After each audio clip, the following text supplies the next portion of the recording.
నమస్తే, welcome to our channel. నేను బిరామ్. Instagram influencer Soumya Shetty గతంలో కూడా ఈవిడకి సంబంధించి కొన్ని వార్తలు బయటికి వచ్చాయైతే అందులో వాస్తవాలు అవాస్తవాలు బయటికి రాకముందే ఇప్పుడు కొత్తగా ఇంకొక వివాదంలో అయితే సౌమ్య శెట్టి ఇరుక్కున్నట్టుగా తెలుస్తోంది. ప్రధానంగా హనీ ట్రాప్ ఆవిడ చేసినట్లుగా కొంతమంది ఆవిడ మీద కేసు నమోదు చేసినట్లుగా కూడా వార్తలు వస్తున్నాయి. ఇందులో అవాస్తవాలు ఏంటి, అసలు నిజ నిర్ధారణ కాకముందే చాలా మంది సౌమ్య శెట్టిని బ్లేమ్ చేయడం జరుగుతుంది. ఓవరాల్గా దీనికి సంబంధించి మనతో మాట్లాడడానికి, మంచి క్లారిటీ ఇవ్వడానికి సినీ మరియు రాజకీయ విశ్లేషకులు దాసరి విజ్ఞాన్ గారు ఉన్నారు. ఆయనతో మాట్లాడదాం. నమస్తే అన్న. నమస్తే. సౌమ్య శెట్టికి సంబంధించి గతంలో కూడా ఒక వార్త వచ్చింది, బట్ ఇప్పుడు కూడా ఇంకొక వార్త సర్క్యులేట్ అవుతుంది. ఇందులో వాస్తవాలు ఏంటి, అవాస్తవాలు ఏంటి, అసలు ఏం జరుగుతుంది? One second. ఒక మనిషి మీద పోలీస్ స్టేషన్లో కేసు ఉందనుకో, తర్వాత ఇంకెవరన్నా కూడా కేసు పెట్టినప్పుడు గతంలో వాళ్ళ మీద కేసులు ఉంటే వీళ్ళ మీద స్ట్రెస్ ఇంకెక్కువ ఉంటుంది. వీళ్ళు ఇంతే తరచూ ఏదో మోసాలు చేస్తున్నారు. అండ్ కొత్తగా కేసు పెట్టే వాళ్ళు కూడా గతంలో వీళ్ళ మీద కేసు ఉంది అని తెలిస్తే వీళ్ళని చులకనగా చేసేసి ఈజీగా పెట్టేస్తారు. వీడది, వీడిట్లా, వీడట్లా అని చెప్పేసి. ఇది నేను చాలా మంది దగ్గర చూశాను అఫ్ కోర్స్. కానీ ఇక్కడ విషయంలో జరిగింది ఏంటంటే, ఇది హనీ ట్రాప్ అని ఎలా అంటావు? నేను అనట్లేదు, వార్తలు వస్తాయి. వార్తలే. హనీ ట్రాప్ అని ఎలా అంటారు? అబ్బాయి ఈమెను వాడుకున్నాడు, ఈమె కోసం వైజాగ్ వెళ్ళాడు, భీమిలి సమీపంలో ఒక రిసార్ట్లోనూ వీళ్ళిద్దరు కలిశారు. కలిసినప్పుడల్లా ఈయన అమ్మాయి పిల్ల మీద పెడుతూనే ఉన్నాడు డబ్బులు. ఓకేనా? ఇతను భార్య పిల్లలు ఉన్నా లేకున్నా ఈమెతో సాన్నిహితంగా ఉండడం మాత్రం నిజం. లివింగ్ రిలేషన్ టైప్ వీళ్ళు ఉన్నారు. ఒక గర్ల్ ఫ్రెండ్ లాగా మెయింటైన్ చేశాడు. నువ్వు గర్ల్ ఫ్రెండ్ లాగా మెయింటైన్ చేసి ఆమెను శారీరకంగా మానసికంగా నువ్వు దోచుకున్న తర్వాత అది హనీ ట్రాప్ ఎలా అవుతుంది? నువ్వు ఖర్చు పెట్టుకున్నావు, నువ్వు మరి ఆమెకి ఇంకా భారీ మూల్యం చెల్లించుకోవాల్సి వస్తుంది. 85 లక్షలు ఇచ్చాను అన్నావు, ఇంకా ఇచ్చుకున్నా తప్పు లేదు. మరి నువ్వు ఎందుకు వెళ్ళావు ఆవిడ దగ్గరికి? నువ్వు పోనీ ఆమెను పెళ్లి చేసుకున్నాక నిన్ను దొంగ పెళ్లి చేసుకొని నీ డబ్బుతో ఆమె ఉడాయించిందా? అలా ఉంటే ఆ మీద కేసు పెట్టవచ్చు. నువ్వు లివింగ్ రిలేషన్లో ఉన్నప్పుడు ఆ పిల్ల నువ్వు దోచుకున్నట్టే ఉంటుంది, ఎంత కాదనుకున్నా సరే. అండ్ పైగా ఎట్లా గతంలో ఒక దొంగతనం కేసు ఉంది కాబట్టి అది అడ్వాంటేజ్గా తీసుకొని మళ్ళీ కొత్త కేసు పెట్టవు. ఈ పెట్టి ఈమె ఇంతే, ఇలాంటిదే, అవతల వర్షన్ కూడా వినాలి కదా. పైగా ఆమె వాళ్ళ అడ్వకేట్తో కూడా ఫోన్లు చేయించింది, ఇంకెప్పుడు నా దగ్గర రాకు, నాతో మాట్లాడకు అన్నందుకు ఈయన కేసు పెట్టాడు. ఇప్పటి వరకు నువ్వు ఖర్చు పెట్టావు నీ గర్ల్ ఫ్రెండ్కి. ఫర్ ఎగ్జాంపుల్, సడన్గా బ్రేకప్ అయిపోయింది, నన్ను మోసం చేసింది, హనీ ట్రాప్ చేసింది అని ఎలా అంటావు? జరిగింది అదే ఇక్కడ. అదే అయితే మళ్ళీ ఈమె గతంలో కూడా ఒక దగ్గర దొంగతనం కేసు ఉందండి, ఈమె చాలా పెద్దదండి అని చెప్పేసి సింపుల్గా వైజాగ్కి వెళ్ళి కేసు పెట్టగలిగాడు. ఇక్కడ మాత్రం నాకు సౌమ్య శెట్టి వైపు నాకేం రాంగ్ కనబడట్లా. అదే ఒక అబ్బాయి, డబ్బున్న అబ్బాయి తగిలాడు, హాయ్ అన్నాడు. ఈ పిల్ల దగ్గర అప్పుడు ఆర్థికంగా సరిగ్గా లేదేమో, వచ్చినోడిని యూటిలైజ్ చేసుకుంది. వీడు కూడా ఆ పిల్లని వాడుకున్నాడు. అలాగే సాగే. అలా అంటే లివింగ్ రిలేషన్షిప్ కలిసి తిరిగారు, కావాల్సినవన్నీ కొనిచ్చాడు, తీసుకుంది. ఒకనొక టైంలో నువ్వు ఎందుకు నచ్చలేదు, మేబీ నువ్వు డామినేట్ చేస్తున్నావో, లేకపోతే మంచం మీద హింసిస్తున్నావో, లేకపోతే మానసికంగా హింసిస్తున్నావో, ఇంకే రకంగా వేధిస్తున్నావో, నువ్వు వద్దనుకుంది, నీకు దూరంగా ఉంటుంది. ఇప్పటిదాకా నేను పెట్టినండి నాకు ఇచ్చాను, నువ్వు వచ్చావు, మరి ఆమె నీకు పెట్టింది ఎలా ఇస్తావు? నీ 86 లక్షలు 70 లక్షలు నీకు ఇచ్చేస్తుంది ఫర్ ఎగ్జాంపుల్, ఇచ్చేద్దాం ఇప్పుడే. మరి ఆమె నువ్వు దోచుకున్న దోపిడి ఆమెకి ఎలా ఇస్తావు? శారీరకంగా ఏ రూపంలో ఇస్తావు? ఇవ్వలేవు కదా. దెన్ అప్పుడు దాన్ని ఆమె అప్పటికి బెదిరించింది, నువ్వు ఇట్లా చేస్తే నేను లీగల్గా వెళ్ళాల్సి ఉంటుంది, నేను లీగల్గా వెళ్తే నువ్వు ఆమెకి రేప్ కేసు కూడా పెట్టుకోవచ్చు. చెప్పాలంటే ఫ్రెండ్ అని నమ్మి రిసార్ట్కి వెళ్ళానండి, నాకు కూల్ డ్రింక్లో మంది కలిపి నన్ను ఏదో చేశాడని ఆవిడ చెప్తే నువ్వేమవుతావు? కాల్ రికార్డ్ కూడా వైరల్ అవుతుంది ఆవిడకి సంబంధించి. ఆవిడ ఇంకెవరో డాక్టర్ అంట, ఆవిడ మాట్లాడుతుంది సెక్షువల్ ట్రాన్స్మిటెడ్ డిసీజెస్ ఆవిడకి వచ్చిందని, ఆవిడ ద్వారా ఇతనికి వచ్చిందని వీళ్ళు మాట్లాడుకుంటూ గొడవ పడుతూ ఉన్నారు. అంటే అంత ఇదిగా బయటకు వచ్చి కాల్ రికార్డులు బయట పెట్టాల్సిన అవసరం ఇతనికి ఏంటి? అసలు విషయం ఏంటంటే, ఎక్కడెక్కడ చెడుతాయి తెలుసా లివింగ్ రిలేషన్స్? కొన్ని టైంలో ఆర్థికంగా చెడుతాయి.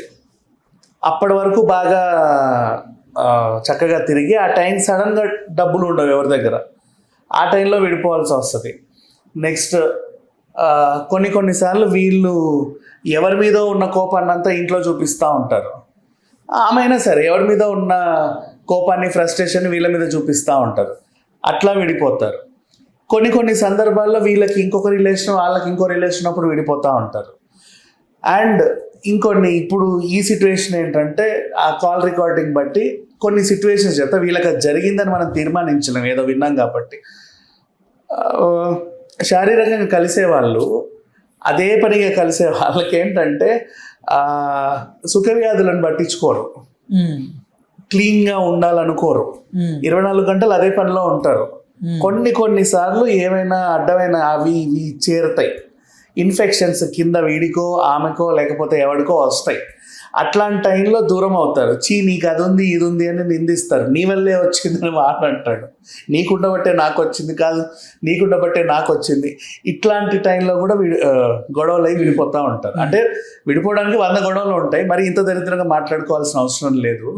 ఆ కాల్ రికార్డింగ్ బట్టి చెప్తున్నాను. అంటే ఎవరు బయట పెట్టారో వాళ్ళకి చెప్పాలనిపించింది. ఎవరైనా వాట్ ఎవర్ ఇట్లాంటివి కూడా ఉంటాయి సమ్ టైమ్స్. అండ్ నీట్నెస్, ఇతని బాడీ ఆర్డర్. కొంతమంది ఏంటంటే నీకు డబ్బులు పెడుతున్నాను కదా అని చెప్పి మీద పడిపోతారు. వాడు ఒంట్లో స్నానం చేశాడా, ఎక్కడ ఏ కంపు వస్తుందో కూడా చూసుకుచావరు. అది వాళ్ళకి ఇబ్బందిగా అనిపిస్తుంది, దూరం పెట్టడానికి ట్రై చేస్తారు. వాడికి ఏంటంటే నీకు డబ్బులు ఇచ్చాను, ఇంత ఖర్చు పెట్టాను, ఎందుకు నన్ను దూరం పెడుతున్నావు అని చెప్పి వాడు పడతాడు. ఇట్లాంటి నరకంలో కూడా కొంతమంది తోసేస్తారు. చాలా ఉంటాయి అబ్బా. ఇద్దరు ఒక మగ ఆడ కలిసి ఉన్నారంటే విడిపోవడానికి 190 రీజన్స్ ఉంటాయి. కొన్ని చిన్నగా అనిపిస్తాయి, కొన్ని పెద్దగా ఉంటాయి. కాకపోతే అవతల మనిషికి ఈ మనిషి వల్ల డిస్కంఫర్ట్ ఉంది, ఏ విషయమైనా సరే, ఆర్థికంగా కావచ్చు, మానసికంగా కావచ్చు, శారీరకంగా కావచ్చు, ఆ ఒంటి కంపే కావచ్చు, ఇంకేమైనా కావచ్చు, కొంచెం డిస్కంఫర్ట్ ఉంది అని తెలిస్తే దూరం పెడతారు. దూరం పెట్టినప్పుడు ఏంటంటే నీకు అంత ఖర్చు పెట్టాను కదా, ఈ ఖర్చులన్నీ గుర్తొస్తాయి. ఇవన్నీ మాట్లాడి ఏం చేస్తారు, ఒకవేళ ఇప్పుడు ఆ పిల్ల కేసు వేస్తే వీడి లోపలికి వెళ్ళొచ్చు. తను తీసుకున్న అడ్వాంటేజ్ ఏంటంటే ఆమె కంటే ముందే వెళ్ళి కేసు పెట్టాడు. ఆమె గత తాలూకు వివరాలన్నీ చెప్పి, ఇదిగోండి నేను ఆ గత తాలూకు బంగారం చోరీ కూడా, ఫ్రెండ్ ఇంట్లో బంగారం ఉంది, అక్కడ కూడా 2 వెర్షన్స్ ఉన్నాయి.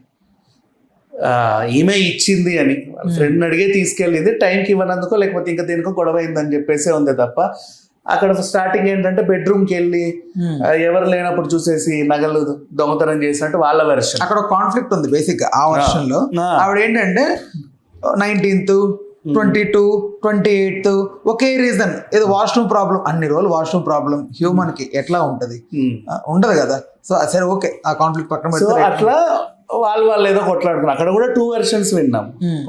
ఇప్పుడు నువ్వు నిజంగా దొంగతనం చేసావా, వాళ్ళు ఇచ్చారా, నీ మీద ఎలా వేసారా, తర్వాత సంగతి 2 వెర్షన్స్ ఉన్నాయి అక్కడ కూడా.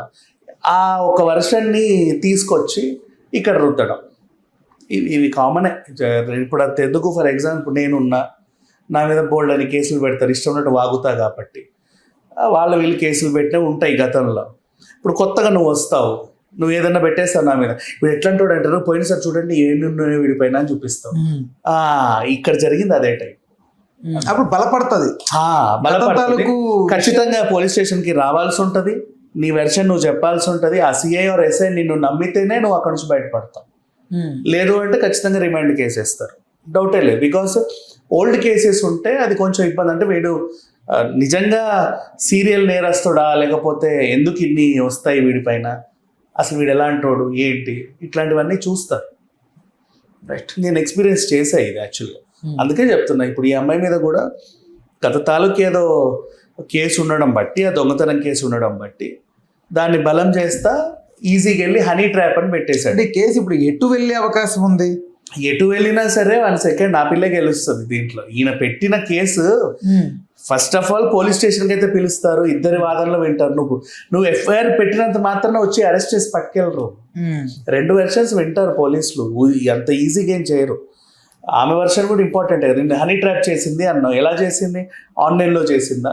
మరి నువ్వెందుకు చాట్ చేసావు, నువ్వెందుకు నీ వీడియో కాల్స్ చేసావు, నువ్వెందుకు నీ చెండాలం అంతా ఆమెకు వీడియోలలో చూపించావు, నువ్వెందుకు అట్రాక్ట్ చేసావు? నిన్న ఆమె ఒళ్ళు చూపించి ట్రాప్ చేసింది అంటావు, నువ్వు డబ్బు చూపించి ట్రాప్ చేయొచ్చు కదా. అంతే కదా. అమ్మో నీకే ఎందుకు ఒళ్ళు చూపించాలి, నువ్వు డబ్బు ఆశ చూపించావు కాబట్టి. అప్పుడు నువ్వు కదా ట్రాప్ చేసినట్టు. ఎవరు ట్రాప్ చేశారు దీన్ని? నువ్వు మనీ ట్రాప్ చేసావు, ఆమె హనీ ట్రాప్ చేసింది, సరిపోయింది. సో 2 వెర్షన్స్ ఉంటాయి దీంట్లో. కలిసి తిరిగే రిసార్ట్కి వెళ్ళారు కలిసి సన్నిహితంగా అన్నప్పుడు ఇద్దరికి ఓకే అనుకునే వెళ్ళారు. నువ్వు కొన్ని ఇచ్చావు కాబట్టి వచ్చింది. అఫ్ కోర్స్ నువ్వేదో అంటే నువ్వు కొన్ని ఆశ చూపావు, నీకు ఇది ఇస్తా అది ఇస్తా. ఆ బంగారం కూడా ఏదో సంథింగ్ గొడవ ఆవిడేదో ఏదైనా నువ్వు అది ఇస్తా అని చూపావు కాబట్టి ఆ పిల్ల వచ్చింది. ఏమి ఇవ్వను నా దగ్గరకు వస్తావంటే మరి రాదు. అంతే కదా, నువ్వు ఆశ చూపించే కదా తీసుకొచ్చావు, నువ్వే కదా లగ్జరీ రిసార్ట్కి తీసుకెళ్ళావు. మరి ఇంకేంటి, నువ్వు కూడా దోచుకున్నావు. సరే నీ డబ్బులు నీకు ఇచ్చేస్తుంది లీగల్గా, నువ్వు ఆమె దోపిడిని ఎలా ఇస్తావు? లీగల్గా ఎట్లా ఇస్తావు, మెంటల్గా ఎలా ఇస్తావు, ఫిజికల్గా ఎలా ఇస్తావు, ఏ రూపంలో ఇస్తావు ఆమె నువ్వు దోచుకున్న దోపిడీని? అదే